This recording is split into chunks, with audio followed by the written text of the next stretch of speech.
এই দি হওয়া নাই দিয়া আমাৰ সাহিত্য অনুৰাগীসকলক মই বাহিৰত সদল সাহিত্য সভাৰ তৰফৰ পৰা আন্তৰিক অভিনন্দন জনাইছোঁ। আজি অসম সাহিত্য সভাৰ পতাকা উত্তোলন ইতিমধ্যে আজি আপোনালোক আটাইয়ে জানে আজি শিল্পী দিৱস 17 জানুৱাৰী জ্যোতিপ্ৰসাদ আগৰৱালা যিজন মই সদায় এতিয়া প্ৰথমজন অসমীয়া বুলি কওঁ। সুদূৰ ৰাজস্থানৰ পৰা আহি অসমৰ ভাষা সংস্কৃতিৰ লগত সম্পৃক্ত হৈ প্ৰথমখন যি অসমীয়া কথাছবি কৰিছিল জয়মতী, তাৰ আগতে কোনো এজন অসমীয়াই কথাছবি নিৰ্মাণ কৰাৰ কাৰণে সাহস কৰা নাছিল বা আগবাঢ়িব পৰা নাছিল। সেইকাৰণে মই জ্যোতিপ্ৰসাদ সদায় প্ৰথমজন প্ৰথম অসমীয়া বুলি ক'লে কোন অসমীয়া, মই জ্যোতিপ্ৰসাদক কওঁ।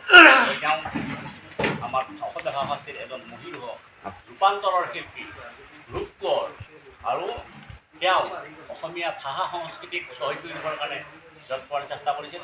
এনে এজন লোকৰ যিটো মৃত্যু তিথি, সেইটো অসম সাহিত্য সভাই নহয়, ৰাজ্য চৰকাৰ বা অন্যান্য অনুষ্ঠানেও সমগ্ৰ অসমতে শিল্পী দিৱস হিচাপে উদযাপন কৰে।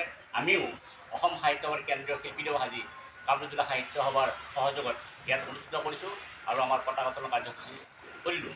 গতিকে এই মুহূৰ্তত মই সকলোকে আদৰণি জনাইছোঁ আৰু আমাৰ পৰৱৰ্তী যিখিনি কাৰ্যসূচী হ'ব, আমাৰ জ্যোতিপ্ৰসাদ আগৰৱালাৰ স্মৃতিদৰ্পণ হ'ব।